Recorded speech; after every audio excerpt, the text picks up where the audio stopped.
Entonces ahí tenemos al autor, Hans Sedal,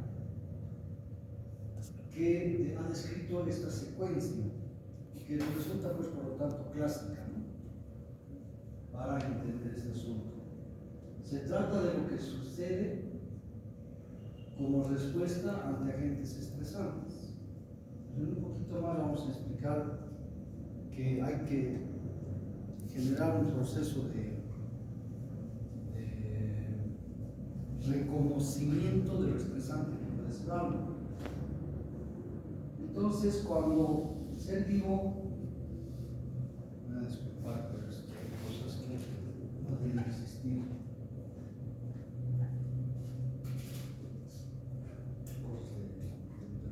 Tiene que aprender uno en su casa, supuestamente. Entonces, si uno se enfrenta a una situación que la considera peligrosa, entonces se sucede una secuencia de eventos psicofisiológicos normales. Entonces, si uno se encuentra ante algo peligroso, lo primero que hace es alarmarse. El siguiente paso es adaptarse a la situación estresante. Y el siguiente es una fase o etapa de saturación en la que uno ya no puede manejar la adaptación, le supera el estrés. Entonces a eso se ha descrito como el síndrome general de adaptación, y este síndrome general de adaptación puede o no llevar a enfermedades vinculadas a este síndrome.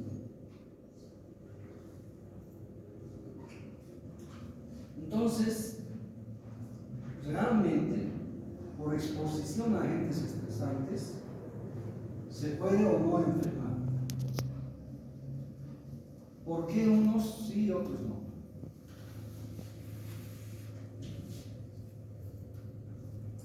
Aquí vamos a ver un ejemplo que amplía en una gama de elementos vinculados a esta situación. Vamos a describir una situación de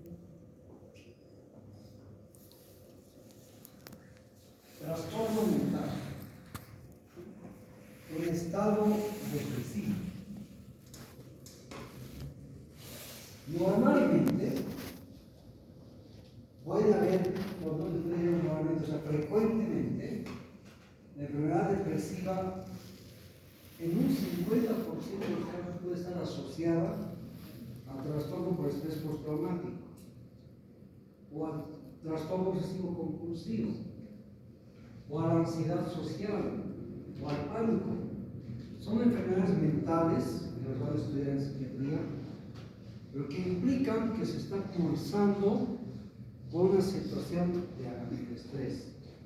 Definiremos el estrés como la percepción de amenaza. Uno se siente amenazado, en peligro. Eso es estar estresado. Lo traducimos también a la situación de ansiedad, aunque esa es un poco más compleja.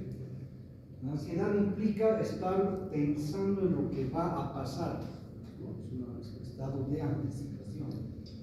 Pero nos vamos a referir ahora a este estrés como la percepción de amenaza. Entonces, ante una amenaza se desencadena ese síndrome general de adaptación. En un estado patológico como alguno de estos, domina o una alteración del ánimo, como la depresión, o una situación de ansiedad, como el pánico.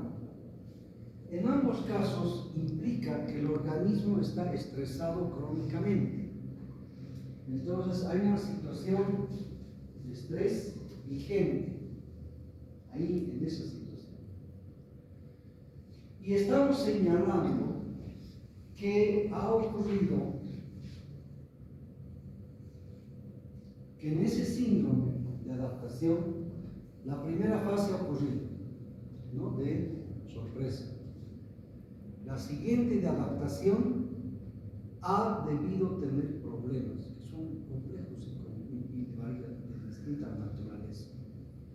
Entonces, se ha llegado a esa desaturación, o sea, donde la persona está agobiada por el estrés, no lo puede resolver, o sea, sin poder resolver la situación, le gana, está sobrepasando la fuerza del estrés a sus capacidades orgánicas y psicológicas de adaptación.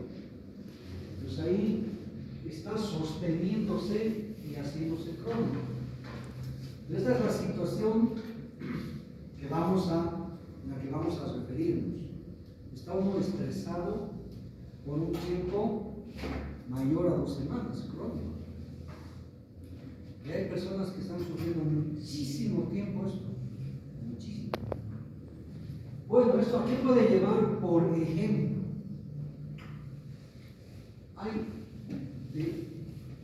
desarreglos fisiopatológicos. Por ejemplo, ya fallan los vasoreceptores. Entonces vamos a tener variaciones de la presión arterial. Mareos, polihipotensión, cefalea, de pronto de tipo hipertensivo, visión doble, borrosa, malestar, oscilante, ondulante, inestable. Entonces va a la consulta médica y no, solo es estrés, no tiene ni hipertensión, ni tiene esto. Ese solo es absurdo, porque realmente está desarreglándose todo. Ese es un ejemplo. Todo este desarreglo fisiopatológico lleva a también trastornos de la coagulación, con trombogénesis. Aparece claramente una inmunosupresión por la hipercortisolemia, que veremos en un rato más. Entonces ahí disminuye la respuesta inmunitaria celular, aumenta la vulnerabilidad a las infecciones, la inmunosupresión. Además del proceso inflamatorio crónico y el desarreglo que hay en el metabolismo por la depresión, donde hay estrés crónico, también aparecen fallas en la conducta alimentaria o le dan ganas de comer por nervios o se altera el apetito y eso puede llevar a variaciones en la ingesta con impacto en el perfil lipídico. Resulta que estas moléculas con acción antidepresiva, o sea, que están tratando de modular a nivel central, como la monoaminoxidasa y demás, de pronto pueden tener una acción moduladora directamente en el tejido cardíaco. Por estar en ese desbalance fisiopatológico del estrés crónico, hay alteraciones de respuesta autonómica, donde el impacto es en los sistemas simpático y parasimpático. A esto le agregaremos que muy frecuentemente, por estar sufriendo estrés crónico, la gente le agrega algo que le daña peor: drogas, tabaco, cocaína, alcohol, lo más común. Entonces, si vemos estas direcciones de las fechas, cómo va concluyendo, y esto puede llevar a que aparezca una cardiopatía aguda. Entonces, de pronto, una coronariopatía o disfunciones en las funciones fisiológicas, como el palmotropismo, el automatismo propio del músculo, o alteraciones del endotelio de las coronarias. Esta hiperlipidemia de pronto hace que haya más trombos o se generen acúmulos grasosos intraarteriales, los ateromas. Crónicamente entonces se va generando un desorden. también esto puede llevar a un impacto cerebrovascular. Entonces, el motivo de consulta puede ser un accidente cerebrovascular. La persona ha venido porque se ha desmayado, etcétera, etcétera. Estamos diagnosticando un ABC, pero toda la historia de ese ABC tiene que ver con eso. Luego decimos es que estaba muy estresado y esa es la causa. No, se han mezclado muchos elementos a lo largo del tiempo por no poder manejar el estrés crónico.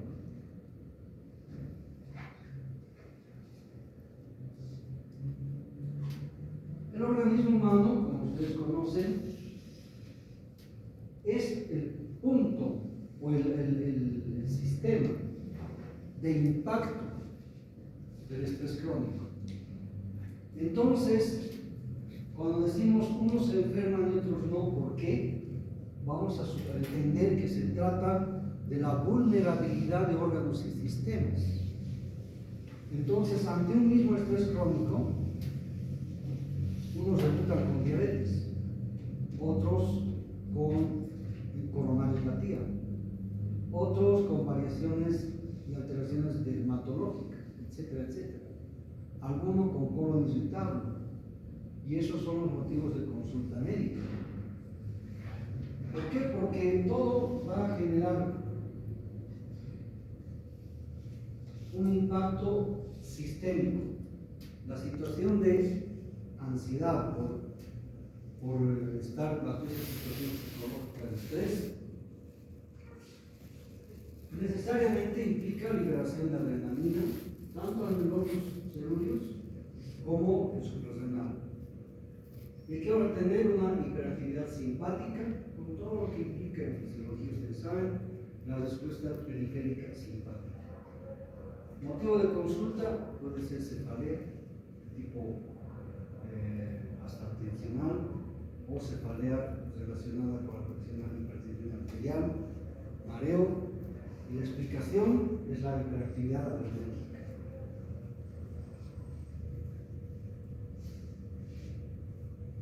El aumento de inotropismo, o sea, hemos visto hace un rato el impacto en el corazón, aumento de presión arterial y frecuencia cardíaca. Podemos tener como síntoma palpitaciones. La persona presenta un estado en que percibe que las palpitaciones precordiales, más rápido, malestar en el pecho, sensación de vacío, de ahogo.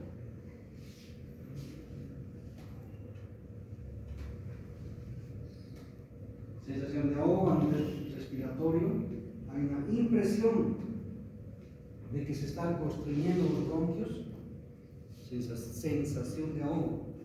No se pueden aplanar, como ustedes saben, por anatomía e histología, pero uno le impresiona que no entra el aire. Y también por esa disminución de la oxigenación periférica, como ustedes saben, el vasa vasorum y el vasa nevorum quedan con menor flujo y por lo tanto las respuestas de parestesia. Entonces, ¿qué se siente? Hormigueos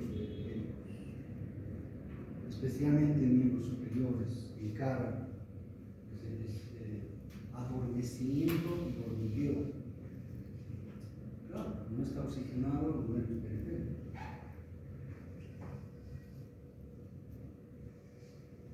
Sensación de ahogo otra vez, dificultad para tragar. Es muy común que personas muy ansiosas no puedan tragar. Es imposible, se pone bien frecuente. La boca seca, ni hablar, con efecto anticolinérgico. A nivel de piel, diaforesis, manos húmedas, más crónicamente puede haber alteraciones de la pigmentación del pílico. Las personas vienen con esa pérdida de caída de cabello por estrés, es muy fácil de reconocer. Hay dilatación de pupilas, es lógico. ¿Por qué? Porque la acción adrenérgica produce eso, ¿no? Ustedes saben que por aumento de la tensión, lo que pasa es que hay ideas, es obvio. Entonces, no se regula bien esa respuesta del músculo ciliar y por lo tanto hay desenfoque y se tropieza, no ve bien, no enfoca, no calcula. A nivel gástrico ni hablar, y ahí falta todavía. Aumenta la secreción gástrica, por supuesto, por ansiedad. De hecho, una de las descripciones antiguas más comunes es la que la enfermedad oncilopéptica está causada por estrés. Después ya sabemos que es el Helicobacter pylori principalmente, pero la relación entre ansiedad, depresión, angustia, etc. y el dolor abdominal y luego el hallazgo endoscópico de úlcera es contundente. Estado de náuseas, dolor epigástrico de tipo uremia, por esa hiperactividad de células G, vómitos. Si hay algo que responde terriblemente es el metabolismo glucocorticoideo, porque el estrés implica hipercortisolemia. Entonces puede haber aumento de la glucemia, eso implica como síntoma mareo, pero ¿qué tal si alguien tiene toda esa predisposición que tiene buena base genética a la diabetes? Es tan frecuente. Pues hoy entendemos que depresión puede llevar a diabetes, pero también entendemos que los desórdenes de la diabetes pueden provocar y precipitar que se instalen síndromes depresivos. No solo por la tristeza o depresión de ser diabético o de ser enfermo, que es comprensible, como respuesta psicológica ante un diagnóstico o un cambio de estilo de vida. No solo eso, sino que se precipita el desorden cerebral que implica el trastorno depresivo.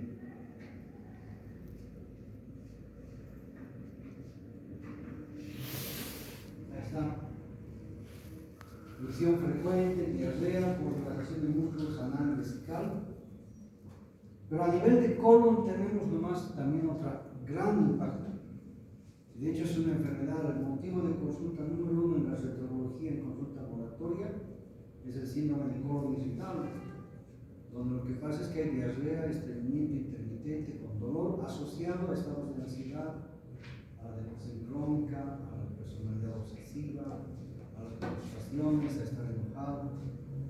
Entonces las personas viven con un impacto a nivel gastrointestinal y intestinal muy importante.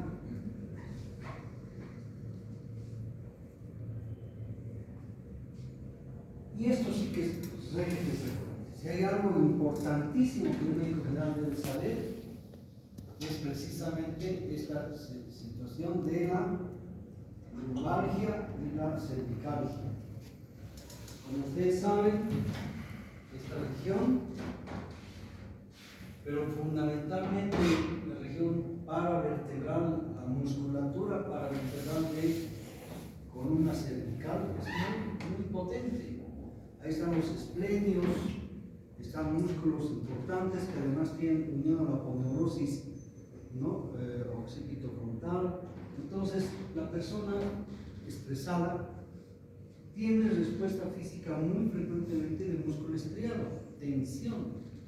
Esa tensión se manifiesta principalmente en el cuello y por lo tanto el dolor es una cefalea en la que uno siente un gorro que le aprieta, una bola en la nuca, y es común que en la radiografía lateral tengamos rectificación. La curvatura de la lordosis normal de la cervical está rectificada, y ese es el diagnóstico radiológico, rectificación de columna. Y eso es porque está súper tenso el músculo del cuello, toda la musculatura paravertebral por estrés. Frecuentemente esto se traduce en una tensión de toda la musculatura paravertebral región lumbar. Entonces es muy común el motivo de consulta de dolor de cabeza, que uno está sintiendo una bola ahí atrás, pero además que le duele la espalda y el motivo de consulta es lumbalgia. Examinamos físicamente, está durísimo, pero no, que complejo B, que relajante muscular, que masaje, que tome vacación, que vaya a fisioterapia, más o menos sirve. Hay también relajantes musculares, ciclobenzaprina, etc., carisoprodol, pero la causa es pues mental. La persona está estresada porque hay razones de exposición a factores estresantes. Alguna cosa está pasando que le tiene nervioso crónicamente. Y esas son las manifestaciones. En consecuencia, ahí tenemos una colección de manifestaciones de caras del estrés. Y si usted es un médico no bien formado, o mal formado directamente, no va a ver lo que hay atrás. Porque no sabe preguntar, no puede decir, a ver, cuénteme la historia, ¿desde cuándo siente esto? ¿Hay algo que le tenga preocupado desde la vez o antes de que empezó a sentir ese síntoma? Además de que le duele la cabeza y tiene una bola en la nuca, también le pasa que está con mareos. También le ocurre que a veces palpita su pecho. Haga ese interrogatorio tan elemental ante un motivo de consulta más o menos que lo de este tipo. Lo más probable es que va a decir, ay sí doctor, ¿verdad? Es que yo hace tiempo que ya estoy haciendo dietas porque cada vez me da diarrea. Y yo no era así. ¿No será de nervios? Sí, es que también encima ya no quiero comer muy bien. Empieza usted a organizar la información, ahí tiene usted casi siempre una gran cantidad de esas respuestas, que además, como hemos visto en la diapositiva anterior, están poniendo en peligro todo el sistema. En la anterior diapositiva hemos visto cómo puede haber un impacto en un órgano vital. Pero también, ¿qué tal si el impacto es a nivel metabólico con diabetes y lo lleva a una enfermedad gravísima? Ni hablar de la inmunosupresión que promueve cáncer. Estamos expuestos a tanto cancerígeno hoy en día, toda la contaminación que las mineras de hoy hacen en nuestro país. Cómo ha aumentado el cáncer, la leucemia en niños, diferentes regiones periféricas a Potosí, Sucre. Todo eso tiene que ver con la minería, etcétera, etcétera. Entonces, estamos en una situación gravísima. Y la ansiedad va disminuyendo. La inmunosupresión o la inmunodepresión por estrés a nivel infeccioso agudo es básicamente viral, diarreas virales, enfermedades respiratorias virales y bueno, pues el SARS-CoV-2 es un virus. Es más fácil contraer ese tipo de infecciones ahora, influenza, por estar estresado. Ese es un ejemplo también de esta relación que se da vinculada a la situación de la respuesta neurofisiológica desde el hipotálamo, que conocemos, cómo se va modulando la respuesta inmunitaria, y esto se bloquea por básicamente inmunosupresión celular. Lo que ocurre es que el impacto sobre la inmunidad es disminución de la respuesta de proliferación celular. Vamos a ustedes eso por inmunología, ¿no? Que cuando hay la presentación al antígeno o al antígeno, hay una respuesta de proliferación celular para presentar luego a los linfocitos T. Eso está inhibido. Entonces se promueve fácilmente las infecciones y hay un intercambio importante neuroinmuno endocrino que está determinando la aparición de estos otros síntomas. Importantísimo entonces señalar aquí el rol del cortisol. Entonces, ya entendiendo eso, podemos concebir mejor este proceso del síndrome general de adaptación. Y como decíamos, es la respuesta a un evento, a un estímulo estresante. Pero, ¿qué es eso? Un evento estresante mental implica que se lo perciba como amenaza. Es decir, no todo lo que sería más o menos peligroso a todo el mundo les representa igual. Obviamente hay situaciones francamente pavorosas para todos, pero también hay situaciones que uno las puede manejar mejor o peor. Entonces ha de haber un procesamiento mental de exposición al factor amenazador y de que uno lo razona, lo percibe, lo razona y lo elabora mentalmente como peligroso. Usted tiene hábito de estudio, hace bien las cosas, sabe dormir, sabe descansar, sabe estudiar, tiene examen, va tranquilo. Usted no tiene método de estudio, está flojeando, prefiere hacer otras cosas, tiene examen, va estresado. O sea, más simple, ¿no? Entonces depende cómo uno percibe la situación, pero cómo uno percibe las situaciones por sus antecedentes, cómo uno la lleva, disciplina, etc.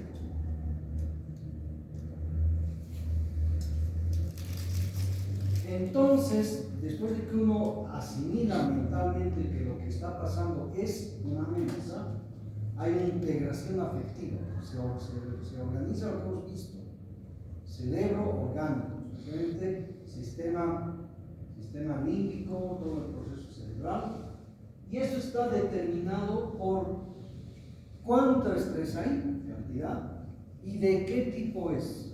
Y eso lo percibe uno. Me parece que es mucho estrés, me parece que es un estrés muy grave, ¿no? Entonces uno va a valorar lo que está recibiendo y de qué se trata. Encima de eso, para poder hacer esa valoración y procesar la percepción de amenaza, está interviniendo la personalidad de uno. El temperamento de uno lo va a llevar a ser o más tímido o más osado. O sea, hay gente que así es porque es su temperamento, donde uno puede que perciba una amenaza muchísimo más amenazadora de lo que realmente es, solo por su constitución temperamental. Y encima su carácter, que lo puede tener de una manera más neuroticista, percibir la amenaza mucho más grave de lo que realmente puede ser. Entonces, además, hay una constitución o predisposición orgánica.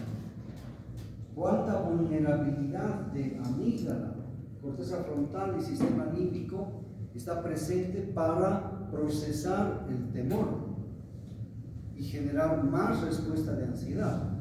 Y eso es lo primero. Se integra a nivel de estado emocional y recién se activan los mecanismos que hemos visto, somáticos y autónomos en la anterior diapositiva, que es sistema cardiovascular, digestivo, nervioso, muscular, etc.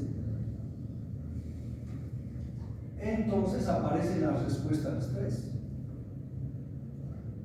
La mayor parte de la gente tendría que tener una respuesta donde se percata y dice: esto me estresa y yo me estoy sintiendo mal y quiero resolver. Pero para muchísima gente ese proceso cognitivo de darse cuenta que el elemento es mental no funciona mucho y la manifestación va directamente a vías orgánicas y por lo tanto vemos respuestas neurales, neuroendocrinas, inmunitarias principalmente. Y ahí está la respuesta al estrés.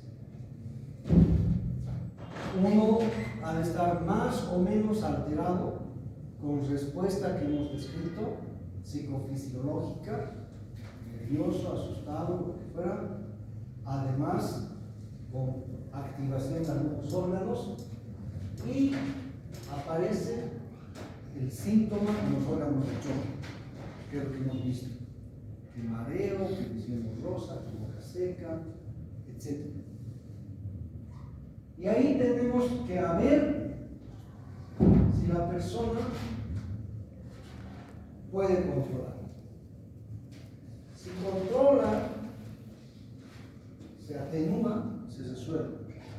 Pero es normal este síndrome general de adaptación, porque uno se encuentra ante un factor estresante, reacciona, percibe, lo maneja, se activa, se pone nervioso, de pronto tiembla, o algunos síntomas como los que hemos descrito, pero resuelve el problema. Se adapta, afronta, sale bien, arregla las cosas. Entonces, llama en respuesta orgánica, resolvió el problema. Se alivió, sale bien del lío. Y aprende además. Es una experiencia más en la vida en la que uno superó una situación conflictiva. Pero puede ser que no, que la situación amenazadora le sobrepasa, que es demasiado fuerte, o está más débil porque hay depresión o lo que sea, o está ya enfermo de otra cosa, enfermedad crónica, paciente lúpico, paciente con artritis crónica, que vive adolorido, que ya tiene condiciones que lo tienen más deteriorado, se enfrenta a una situación agresiva, menos recursos probablemente. Sí, no, probablemente por estar con otras debilidades no puede manejar un estresor. Una persona que sufre enfermedad crónica y aparece en un duelo con un familiar que fallece, una cosa terrible, entonces probablemente se deprime mucho más, entra en un estado más grave y se le complica peor, aparecen más infecciones, etc. Pues así se complican las cosas. Entonces, todo este síndrome implica que se puede resolver o que no se puede, pero es importante saber. El síndrome general de adaptación implica que ese síndrome o resuelve la persona con sus mecanismos psicofisiológicos o no. Si no los resuelve, se va complicando. Disfunciones sistémicas, problemas, se instalan enfermedades. ¿Qué enfermedades? A las que no es vulnerable. Porque este se va a enfermar del corazón y este otro del intestino. Es porque hay en ese corazón y en ese otro intestino alguna otra vulnerabilidad genética, estilo de vida, enfermedad crónica asociada. ¿Algo? Porque esa persona hace infarto y este otro hace colon irritable. Y este otro está haciendo cáncer. Y este otro accidente vascular cerebral. Y el estresor es más o menos el mismo. Entonces, la explicación de eso es la vulnerabilidad del órgano. Ahí hay algo que lo tiene más frágil a este órgano que a este otro. Y se instalan las disfunciones. A nivel celular, resulta que en la neurona el estrés está llevando a 3 tipos de vías que implican vulnerabilidad y muerte celular neuronal. Hay un incremento de la actividad glutamatérgica. El glutamato, que ustedes saben en física también, es el neurotransmisor excitador, incrementa su actividad vía su receptor, aumentan los radicales libres y esto contribuye a mayor vulnerabilidad del cuerpo celular. Este plomo que está aquí pintado es una neurona. La neurona es agredida por el estrés vía actividad glutamatérgica aumentada, vía incremento de actividad de glucocorticoides. Y tenemos la hipercortisolemia, que a nivel del interior de la célula está generando una modificación en la actividad de la glucosa, la capacidad energética, y de la misma manera lleva a la presión celular. Y aquí tenemos una vía mucho más compleja y agresiva. Vía actividad hipercortisolémica, hay una disminución del factor neurotrófico dependiente del cerebro. El factor neurotrófico dependiente del cerebro es una neurotrofina de enorme importancia porque es la que participa junto a otras neurotrofinas de la integridad del cuerpo celular.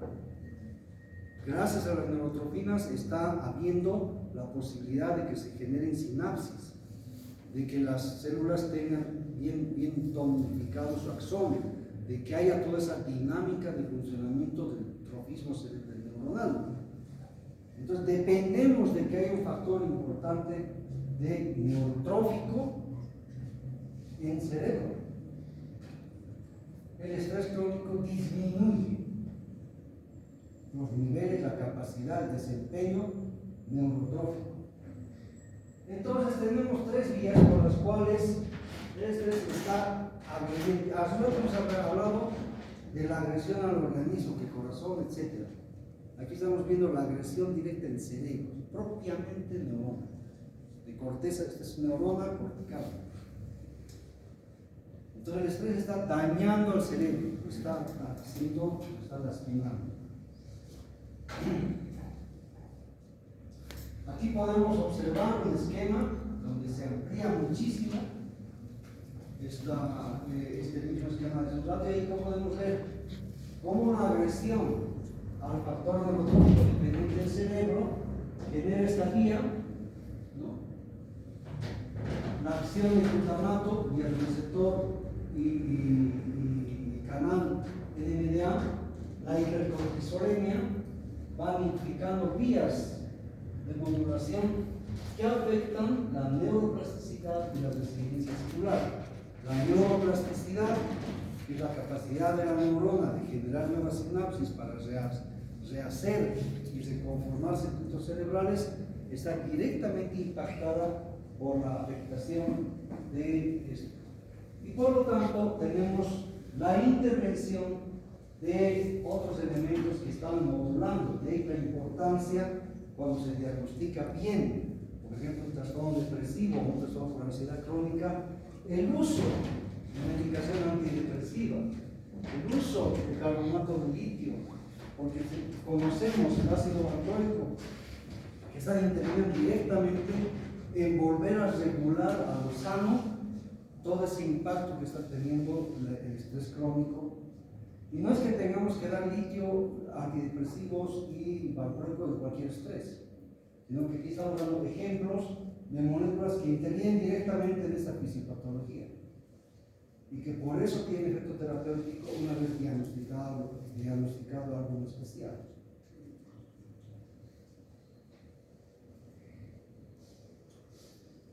Aquí podemos observar esta regulación a corto y largo plazo del funcionamiento neuronal. Estos factores de neurotransmisión, ustedes saben, ¿no? la cascada que va, receptor, proteína G, adeninato ciclasa, segundo mensajeros, modulación, y hay algo importante para la fosforilación, proteína quinasa, y esto está generando la fisiología neuronal. Estas cascadas, por factores neurotróficos, que estamos hablando del factor neurotrófico dependiente del cerebro, están modulando. Y esto regula a corto y largo plazo. El estrés está interviniendo, desarreglando esto. O sea, resulta que el estrés es mucho más agresivo para el desempeño intracelular neuronal que para los otros sistemas.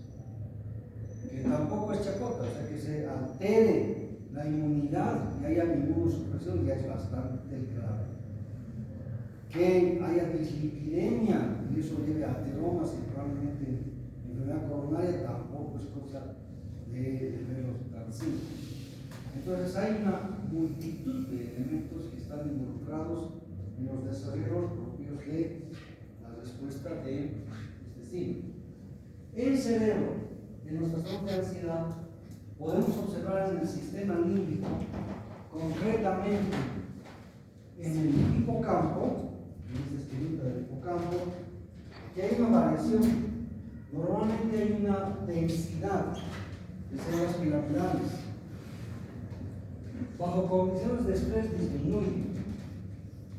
Hay muerte y atrofia cerebral en el hipocampo, concretamente en la área CA3, ¿no? La cresta de Amón, la región 3. Ahí hay notable disminución de células piramidales por los trastornos por ansiedad, fundamentalmente la ansiedad crónica y el trastorno depresivo.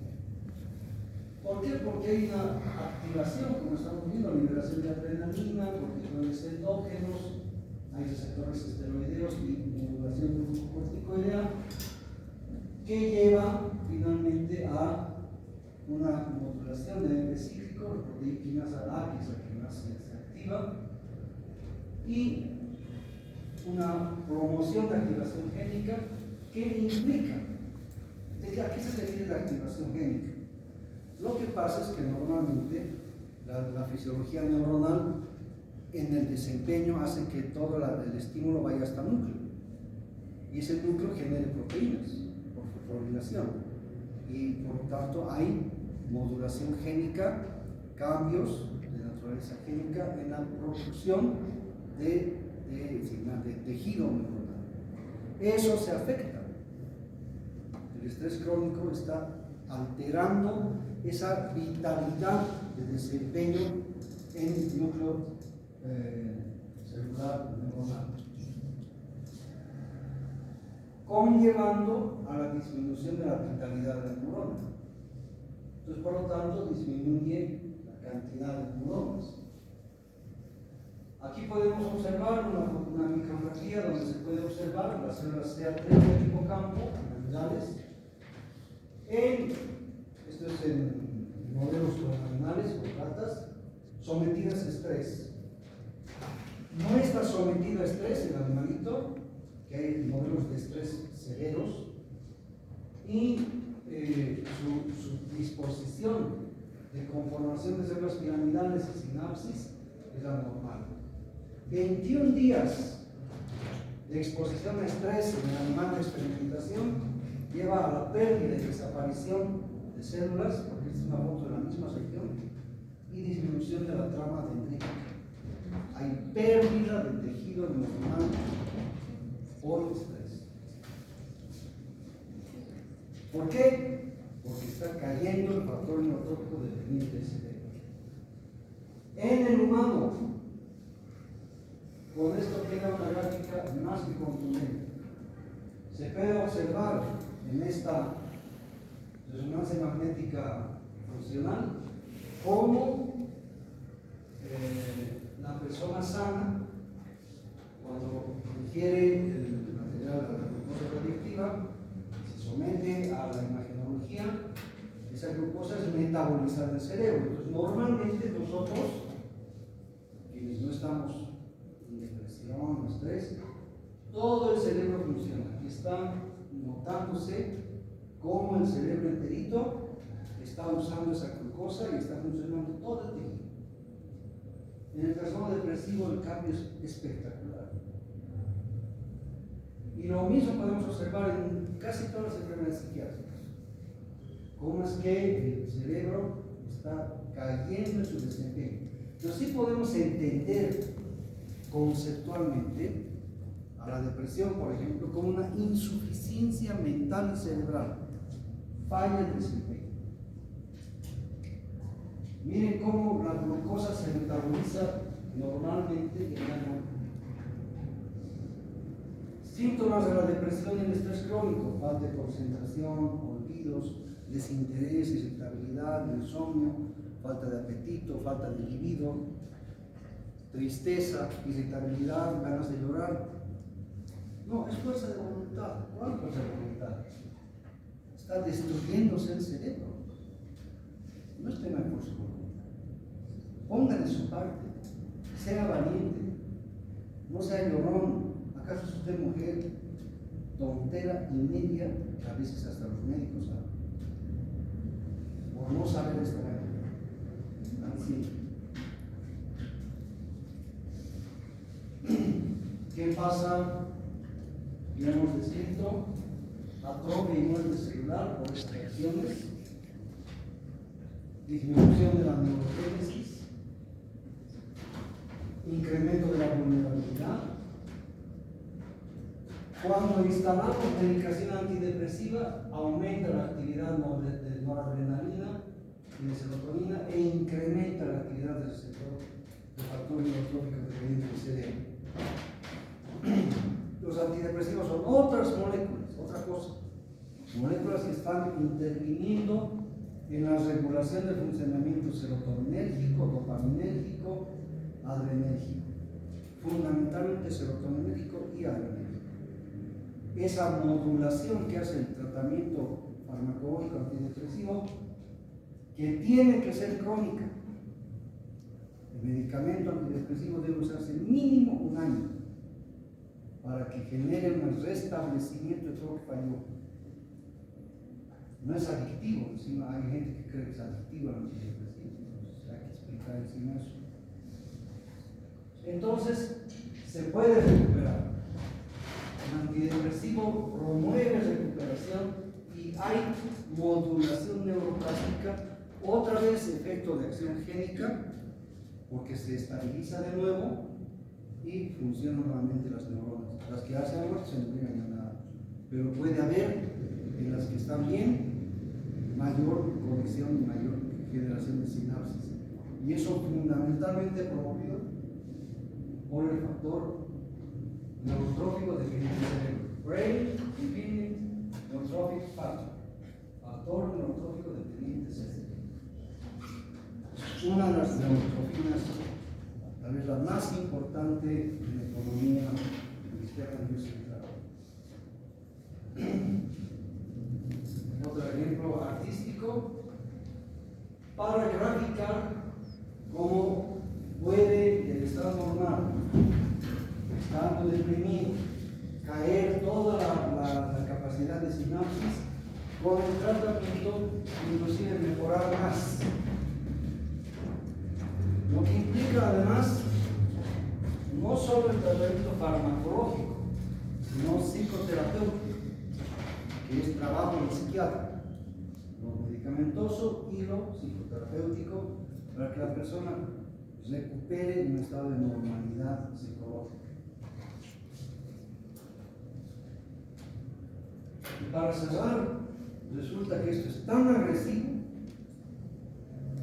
que también implica, lo conocemos mejor, como un factor estresante en la mujer embarazada, dependiendo de su situación, de sus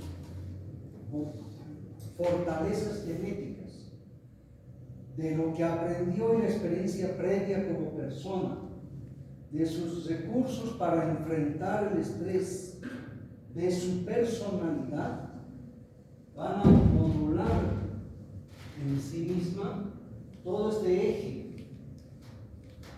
Y más o menos, dependiendo de estos factores modificadores del estrés, el impacto en hipercortisolemia será no solo a nivel sérico sistémico de la mujer, sino en la placenta. Hay hipercortisolemia en placenta, que lleva a impacto en el cerebro del efecto en desarrollo, con variaciones y modulaciones del sistema de neurotransmisión, opiodeo, GABAérgico, serotoninérgico, dopaminérgico, noradrenérgico. Entonces, esto puede incrementar la vulnerabilidad. ¿Qué la puede estresar a una mujer embarazada?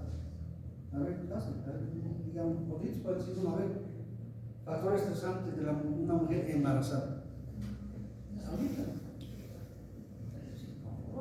Tener miedo a perder a su hijo. Pobreza, tener miedo a perder a su hijo, maltrato, mala relación de pareja, embarazo no deseado, desnutrición, malnutrición, estar en situaciones de estrés, no tener dinero, tener que hacer cosas, responsabilidades, hijo número 6 o 7, ni hablar del maltrato de pareja, es una cosa común. Mujeres que creen que el otro va a cambiar, encima alcohólico. Dios mío, o sea, esto no es ningún chiste. Hay gente que cree que el alcoholismo es payasada. Hora de babosos. Están haciéndose daño y destruyendo el país entero con esa estupidez. Vamos a tomar. Dios mío. Ahí está. País del tercer mundo totalmente. Tenemos ese tipo de problemática. Entonces, a mí se me ocurrieron ahorita 5, 6, 7, 10 factores, pero hay muchísimos. embarazada, supuestamente, por lo que sabemos, en el embarazo una mujer está feliz, está contenta de que ya al menos en el primer trimestre hay una mayor liberación de aldosteronorona, donde la persona se siente plástica, está contenta, siente a su bebé, normal. Cuando más adelante percibe los movimientos del bebé, las pataditas, felicidad total. Eso es lo normal. Pero lamentablemente hay muchísimo de no normal, de sufrimiento durante el embarazo. Y ahí está, el impacto está reconocido en el cerebro, en el desarrollo del fetito. ¿Qué culpa tiene esa baba de que el padre sea un baboso que la pasa maltratando a la mamá? Estupidez y media. Entonces ahí está, para cerrar este tema de síndrome de adaptación, que da a todo nivel, y que si uno tiene los mecanismos psicológicos de educación, de personalidad, económicos, de estabilidad, de conocimiento, educativos, si hay algo que se ha cambiado, como ustedes saben, ha sido la educación primaria en estos últimos 15 años. No hay razonamiento abstracto. Cuando falla todo eso, no tenemos forma de manejar el estrés. Cuanto más opciones tiene una persona por educación, situación económica, profesionalidad, recursos financieros, estabilidad emocional, estabilidad de pareja, madurez emocional, se le presenta un estresor, qué sé yo, está embarazada, pero todo está yendo bien como pareja, y quién uno no quiere de su economía, y se quedan sin plata. Si tienes recursos, es más probable que se adapte y resuelva eso. Pero si no tiene, más bien está agredida, lo más probable es que ese estrés le llegue a todos sus hijos. Y tengamos un producto de bajo peso, ella enferma, cardiopatía, diabetes gestacionales no es rara, que debuta en el embarazo. La principal complicación del embarazo es infección urinaria, inmunosupresión.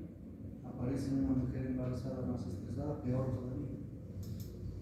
Entonces, por favor, lo mínimo que tienen que hacer doctores y doctoras cuando estén atendiendo pacientes embarazadas es tratarla bien.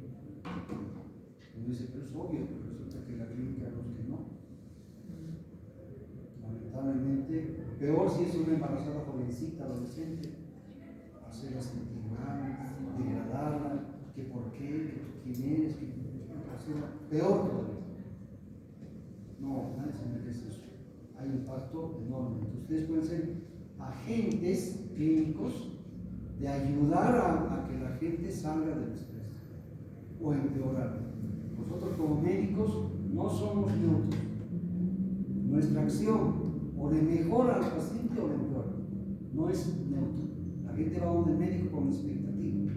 Entonces usted o lo arruina peor, por agresivo, ignorante o traumado o resentido, por más médico que sea, o lo saca adelante. Le enseña, tiene buena comunicación, buena relación con el paciente, le ayuda a entender, le facilita la adaptación, le facilita los recursos, le orienta, le dice esto está mejor que esto otro. La persona sale de la situación estresante. Así que ser médico no es decir cualquier cosa. Listo, con eso terminamos.